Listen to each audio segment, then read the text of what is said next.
మాట్లాడవేంట్రా?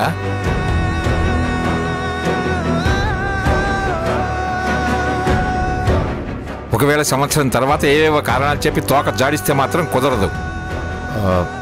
సరే తాతయ్య, మీరు చెప్పిన అమ్మాయినే పెళ్లి చేసుకుంటాను.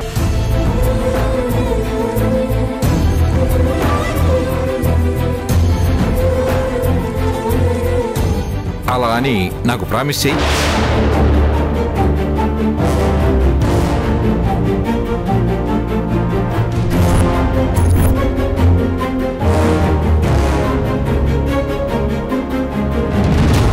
ఒట్టేసి ఒక మాట, ఒట్టేయకుండా ఒక మాట చెప్పే వంశం కాదు నాన్న మనది. అయినా చిన్నపిల్లల ప్రామిస్ ఎందుకు? మీరు చెప్పిన అమ్మాయినే పెళ్లి చేసుకుంటానని చెప్తున్నాడు కదా. నాకు నమ్మకం లేదురా. ఈ కాల పిల్లలు ఎప్పుడు ఎలా ప్రేమలో పడుతున్నారో తెలియదు. అంతేకాకుండా మనలాంటి గొప్పింటికి కొడలు కావాలని కొంతమంది అనాథలు ప్రేమ అనే వల విసురుతుంటారు. అందుకే ముందుగానే జాగ్రత్త పడుతున్నాను. ప్రామిస్ చేయ గౌతమ్.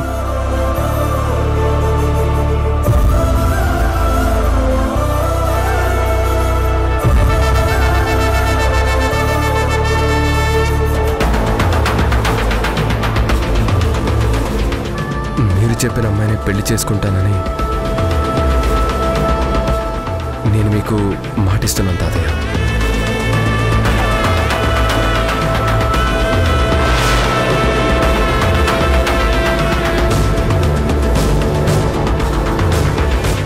ప్రామిస్.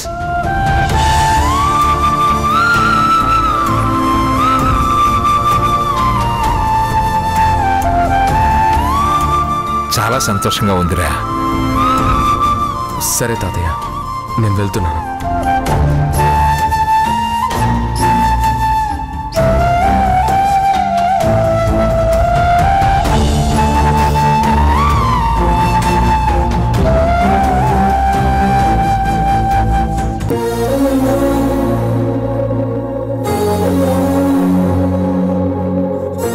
ఝాన్సీ, నిన్ను పిల్లల్ని ఈ 1 ఇయర్లోనే మా ఇంట్లో వాళ్ళకి దగ్గర చేస్తాను.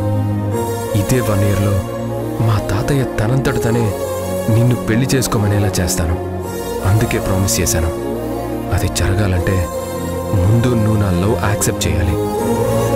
కాదు, నీ మనసులో ఉన్న భయాలు పోగొట్టేలా చేసి నువ్వే నాకు ప్రపోజ్ చేసేలా చేస్తాను.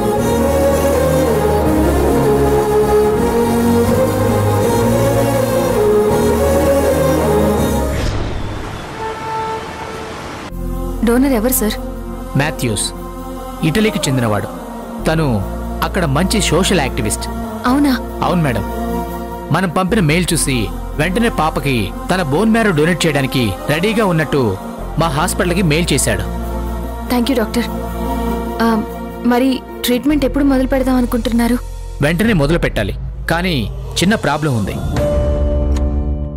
దాని గురించి మాట్లాడడానికే మిమ్మల్ని రమ్మన్నాను. ప్రాబ్లం ఏంటి డాక్టర్? తను 1 ఇయర్కి సరిపడా సోషల్ సర్వీస్ ప్రోగ్రామ్స్లో ఇన్వాల్వ్ అయి ఉన్నాడు. ఇక్కడికి రావడం కుదరదని చెప్పాడు. అందుకే అక్కడికే రమ్మంటున్నాడు. అవునా? సరే డాక్టర్, అక్కడికి వెళ్ళి ట్రీట్మెంట్ చేయించేద్దాం. ఖర్చు ఎంత అవుతుంది? ఇటలీ కాబట్టి ఇంకా ఎక్కువే ఖర్చు అవుతుంది. ఇక్కడైతే సుమారు 2-3 కోట్లు అవ్వచ్చు. అదే ఇటలీలో అయితే ప్రయాణం, అక్కడ స్టే చేయడానికి, ట్రీట్మెంట్, ఇలా అన్ని ఖర్చులు కలుపుకొని ఒక 5-6 కోట్ల వరకు అవుతుంది.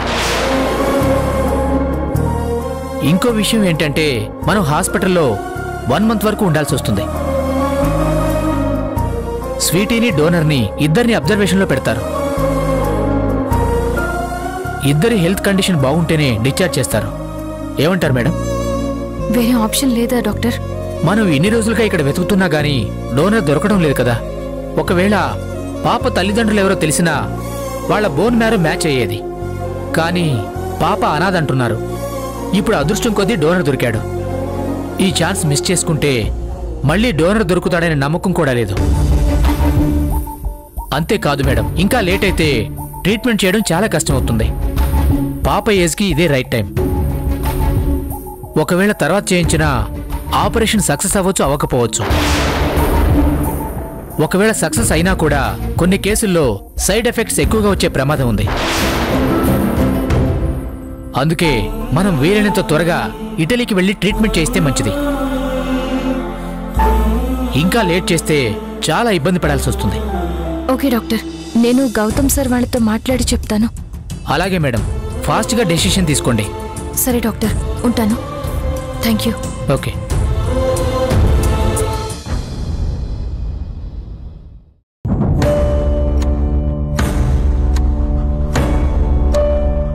డాడ్, టాబ్లెట్స్ వేసుకున్నారా డాడ్? డాడ్, ఆ కలెక్టర్ సోమశేఖర్ నాకు చాలా మంచి ఫ్రెండ్.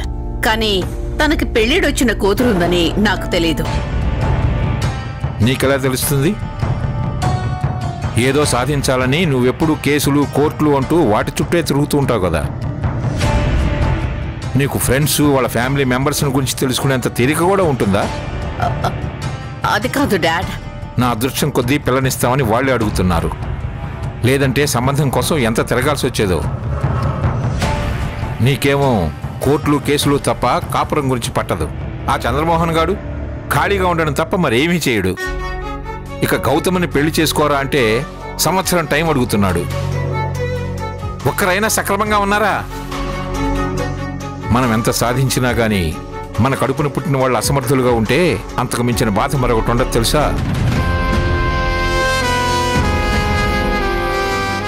ఎవరో వచ్చి పిల్లలు ఇంటి వారసులని కోర్టుకెళ్ళి మరి మన పరువు బజారు పడేటువంటి,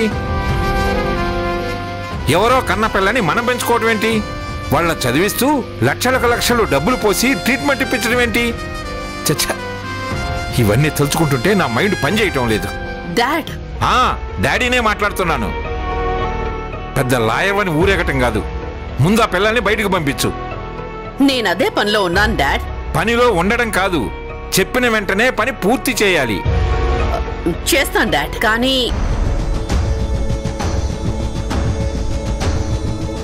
ఏంటి వెళ్లకుండా ఇక్కడే ఆగావు? ఓహో, నీ యోగక్షేమాలు అడుగుతావు అనుకుంటున్నావా? ఆ అవసరం మాకు లేదు. నువ్వెక్కడైనా ఊరేగు, ఏమైనా వెలగబెట్టు, అది నీ ఇష్టం. ఇక్కడ నిన్ను అడిగేవాళ్ళు కానీ అడ్డుకునేవాళ్ళు కానీ ఎవరూ లేరు. ఆ విషయం నాకు తెలుసు సార్. కానీ మీకు ఒక గుడ్ న్యూస్ చెప్పాలి. ఒక్కసారి అందరినీ పిలుస్తారా? నీకు గుడ్ న్యూస్ అంటే మాకు బ్యాడ్ న్యూస్ అయి ఉంటుంది సార్. అయినా నువ్వు తీసుకొచ్చిన సమాచారాలు వినడానికి ఖాళీగా ఎవరు లేరులే గాని తమరు బయలుదేరండి. ఖాళీ చేసుకునైనా వినవలసిందే సార్. ఎందుకంటే ఇది మీ ఇంటి విషయం కాబట్టి. ధనంజయ్ సార్, కమల మేడం, గౌతమ్ గారు, చంద్రమోహన్ గారు, పద్మ గారు, అందరూ ఒకసారి ఇక్కడికి రండి.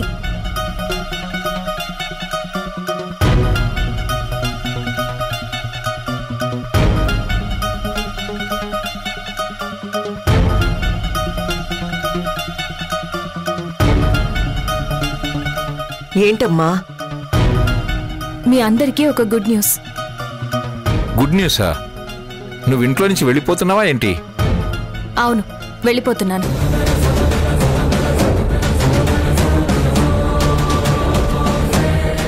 నిజమా? అయితే చాలా పెద్ద గుడ్ న్యూస్ ఇది. మీ సంతోషానికి హద్దే లేదనుకుంటా. కానీ నేను వెళ్ళేది ఇప్పుడు కాదు. మీరు పిల్లల్ని ఎప్పుడైతే ప్రేమగా దగ్గరికి తీసుకుంటారో ఆ మరుక్షణమే నేను వెళ్ళిపోతాను.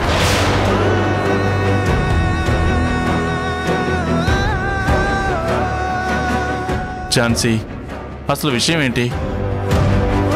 స్వీటీ హెల్త్ ప్రాబ్లంకి పర్మనెంట్ సొల్యూషన్ దొరికింది. అంటే బోన్ మ్యారోకి డోనర్ దొరికాడా? అవును, మన డోనర్ గురించి ఇంటర్నేషనల్ వెబ్సైట్లో మెయిల్ పెట్టాం కదా. ఇటలీ నుంచి ఒకరు రెస్పాండ్ అయ్యారు.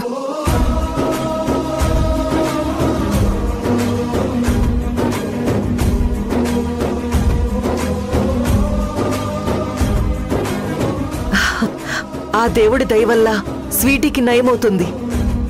చాలా మంచి విషయం చెప్పారు. కానీ ట్రీట్మెంట్ కోసం ఇటలీ వెళ్ళాలి.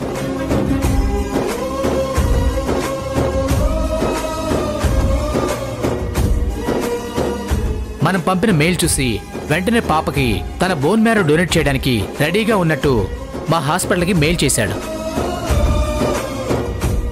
ఇటలీ కాబట్టి ఇంకా ఎక్కువే ఖర్చు అవుతుంది. ఇక్కడైతే సుమారు 2-3 కోట్లు అవ్వచ్చు.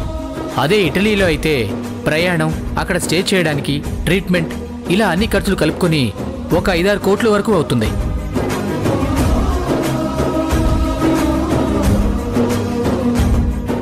సరే, మనం ఇమీడియట్గా స్వీటీని అక్కడికి తీసుకెళ్దాం. ఎక్కడికి తీసుకెళ్లేది? స్వీటీకి ట్రీట్మెంట్ చేయించాలి కదా తాతయ్య. అర్థమైంది. కానీ నెలలకు నెలలు వేళ్లతో పాటు అక్కడ ఎవరుంటారు, ఎవరు సేవలు చేస్తారు? నేను వెళ్తాను తాతయ్య.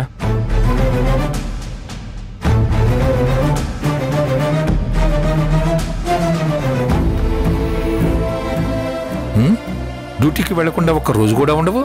అలాంటిది నెలల తరబడి పోలీస్ స్టేషన్కి వెళ్లకుండా ఉంటావా? అది కాదు తాతయ్య. నీకు గుర్తుందా, నీ డ్యూటీలో మెరుగులు దిద్దుకుంటానన్నావు. ఆ పని మీదుండు. అనవసరమైన విషయాల్లో కలుగు చేసుకోకు.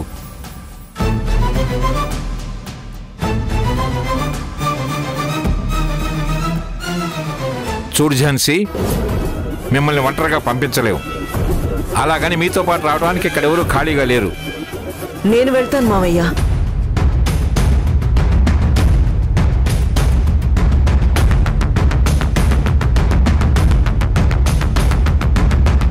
ఇది స్వీటీ ప్రాణానికి సంబంధించింది. మనం ట్రీట్మెంట్ చేయిస్తే ఒక ప్రాణం నిలబెట్టిన వాళ్ళం అవుతాం. ప్లీజ్ మావయ్య, కాదనకండి. నిజమే కమలా, కానీ ఆ డోనర్ నిజమో కాదో తెలియాలి కదా.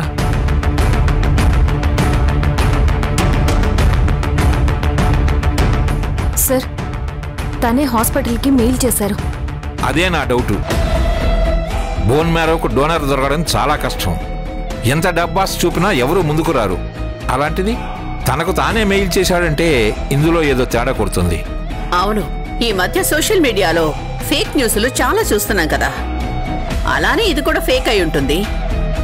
మన నుండి డబ్బులు లాగడానికే డొనేట్ చేస్తాను అని అబద్ధం చెప్పాడేమో, ఎవరికి తెలుసు.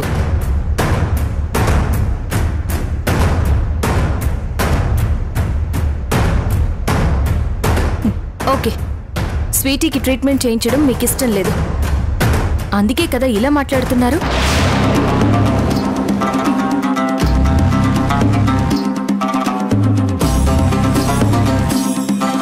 కోర్టు ఆర్డర్ ప్రకారం స్వీటీ ఈ ఇంటి బిడ్డ. తన ఆలన పాలన మీరే చూసుకోవాలి. ట్రీట్మెంట్ విషయంలో కూడా అదే వర్తిస్తుంది. అందుకే కదా లక్షలు ఖర్చు చేసి మరీ ఇంజెక్షన్లు ఇప్పిస్తున్నాము. నిజమే, స్వీటీ కోసం లక్షలు ఖర్చు చేస్తున్నారు. నేనేం కాదనడం లేదు. కానీ ఇప్పుడు ఆపరేషన్ చేపిస్తే మీకు నెల నెల లక్షలు ఖర్చు చేసే పని ఉండదు. తను ఇంజెక్షన్ చేయించుకునే అవసరం కూడా ఉండదు కదా మేడం. ఝాన్సీ, నువ్వెందుకు ఎప్పుడు ఎమోషనల్ గానే ఆలోచిస్తూ ఉంటావు? కొంచెం స్మార్ట్ గా ఆలోచించు.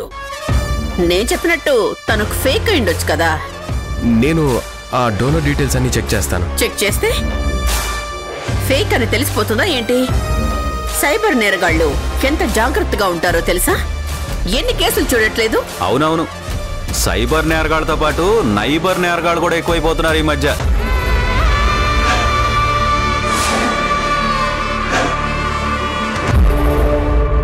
అయినా తాతయ్య నేను ఇందులో ఇన్వాల్వ్ అవ్వద్దు అని చెప్పారు కదా, మళ్ళీ ఎందుకు వస్తున్నావు? అంటే నీకు తాతయ్య మాట మీద రెస్పెక్ట్ లేదా?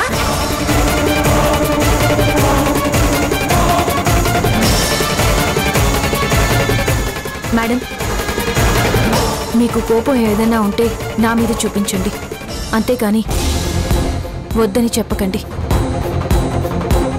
మేమేమీ ట్రీట్మెంట్ వద్దని చెప్పడం లేదు, కానీ ఇటలీ వెళ్ళడం మాత్రమే వద్దంటున్నాం. అంటే ఇటలీ వెళ్ళకపోతే ట్రీట్మెంట్ జరగదు కదా నాన్న. ఇక్కడ డోనర్ దొరికితే ట్రీట్మెంట్ జరుగుతుంది కదా. ఇన్నాళ్ళుగా వెతుకుతున్నాం కదా, కానీ ఒక్కరు కూడా దొరకలేదు. ఇప్పుడు దొరుకుతారని గ్యారంటీ లేదు. లేట్ అయితే ట్రీట్మెంట్ చేయించడానికి కూడా ప్రాబ్లం అయ్యే అవకాశాలు ఎక్కువగా ఉన్నాయని డాక్టర్ చెప్తున్నారు. ప్లీజ్ సార్, కొంచెం నా మాట వినండి. ఎప్పుడేం చేయాలో నాకు బాగా తెలుసు. ఒకళ్ళు చెబితే వినాల్సిన అవసరం నాకు లేదు.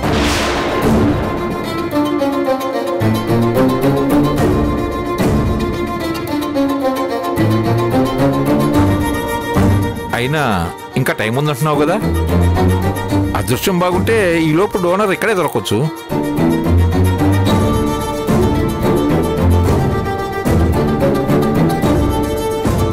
లేదంటే అప్పుడు ఏదైనా ప్రాబ్లం అంటే ఆలోచిద్దాం.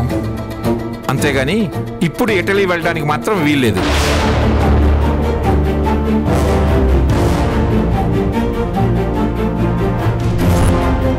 ఆ ట్రీట్మెంట్ చేయిస్తే ఓ పని అయిపోతుంది కదా, ఊరికే అన్ని సాగదీస్తుంటారు. ఈ విషయం మీద ఇప్పుడు నువ్వు కేసేస్తానన్నా కూడా నేను తగ్గను.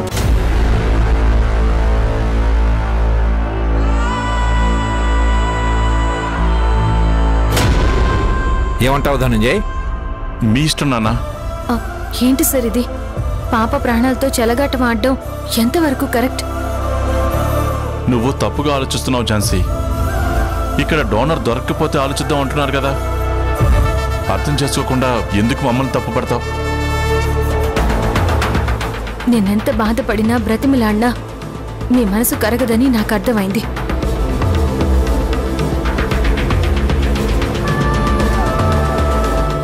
సరే సార్, మీరన్నట్టే చేద్దాం.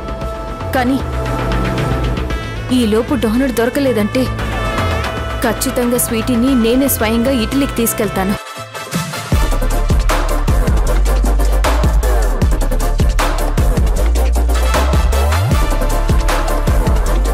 మీరెలా ఒప్పుకోరో అప్పుడు చూస్తాను. చూసారా డాడ్ దాని పొగరు? ఏం చేస్తాం? ఎవరెవరో చేసిన పాపాలు మనకు శాపాల్లాగా తగులుకున్నాయి. మెడబట్టి బయట గెంటేయలేము, అలాగని మౌనంగానూ ఉండలేము. ఏంటో నాకు ఈ పరిస్థితి. ఇంట్లో వాళ్ళందరూ మనశ్శాంతిగా ఉండాలి అంటే ఆస్తులు అంతస్తులు కాదు, పిల్లలు సక్రమంగా ఉండాలి, పెద్దల మాట వినాలి.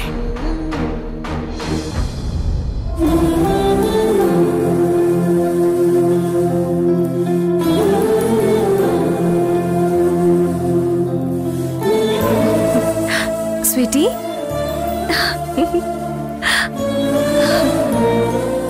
పిన్ని. ఏంటి పిన్ని, ఏమైంది? ఇంక నువ్వు బాధపడాల్సిన పనిలేదమ్మా.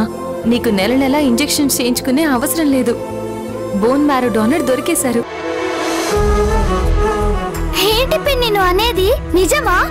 అవును స్వీటీ, కానీ ఇక్కడ కాదు, ఇటలీ వెళ్ళి ట్రీట్మెంట్ చేయించుకోవాలి. అవునా? అంత దూరం వెళ్ళాలా పిన్ని? మరి తాతయ్య వాళ్ళు పంపిస్తారా? కానీ తాతయ్య వాళ్ళు అయిష్టంగా ఉన్నారు. ఇటలీలో ట్రీట్మెంట్ చేయించుకోవడానికి ఒప్పుకోవడం లేదు. అంటే నాకు ట్రీట్మెంట్ జరగదా? నేను అందరిలో సరదాగా ఉండనా? ఎప్పుడు ఇలా హెల్త్ ఇష్యూతోనే ఉంటానా పిన్ని? లేదు స్వీటీ, ఖచ్చితంగా నీకు ట్రీట్మెంట్ చేయిస్తాను. నువ్వు కూడా అందరిలా ఆరోగ్యంగా సంతోషంగా ఉండేలా చేస్తాను. అవునా పిన్ని?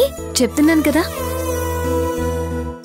పిన్ని, నువ్వు ఒక గుడ్ న్యూస్ చెప్పావు కదా, నేను నీకు ఒక గుడ్ న్యూస్ చెప్తాను. ఏంటి?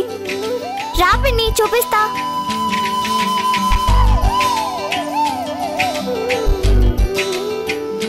చూడు పిన్ని, ఈ పట్టీలు నా కాళ్ళకి ఎంత బాగున్నాయో.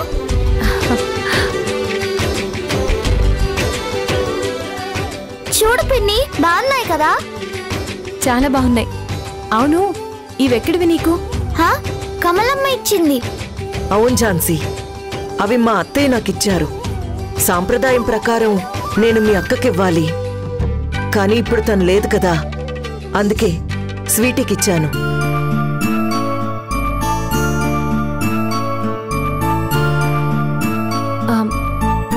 స్వీటీ, పట్టీలు తీసి అమ్మకి ఇచ్చేసే.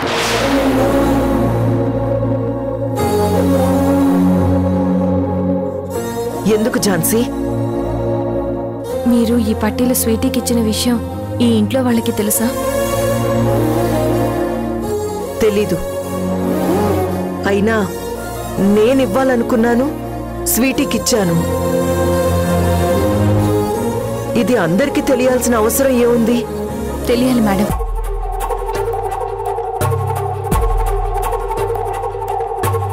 ఎవరు చూడకుండా చూపించే ప్రేమలు స్వీటీకి అక్కర్లేదు. ఇస్తే అందరి ముందు హ్యాపీగా ఈ పట్టీలు తొడగండి. ముఖ్యంగా మీ మావయ్య గారి ముందు ఈ ఇంటి గారాల పట్టీకి ఇచ్చినట్టు ఇవ్వండి. నాకు కావాల్సింది కూడా అదే. అంతేకాని ఇలా దొంగచాటుగా కాదు.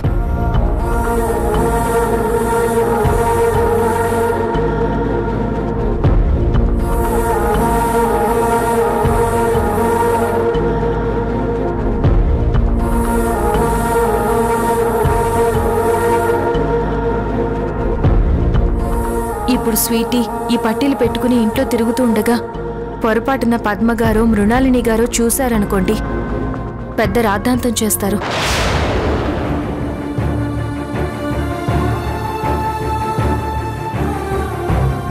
పిల్లలు దొంగతనం చేశారని అందరి ముందు నిలబెడతారు. ఇవి మీరిచ్చారని చెప్పలేక, వాళ్ల మాటలు భరించలేక పసి హృదయాలు నలిగిపోతాయి. ఇప్పుడు ఈ పట్టీలున్నా కూడా వాళ్ళు ఎలాగూ తీయించేస్తారు. అందుకే వేసుకుని దొంగ అనే ముద్ర మోసే కంటే వేసుకోకుండా ఉంటేనే బెటర్ కదా మేడం.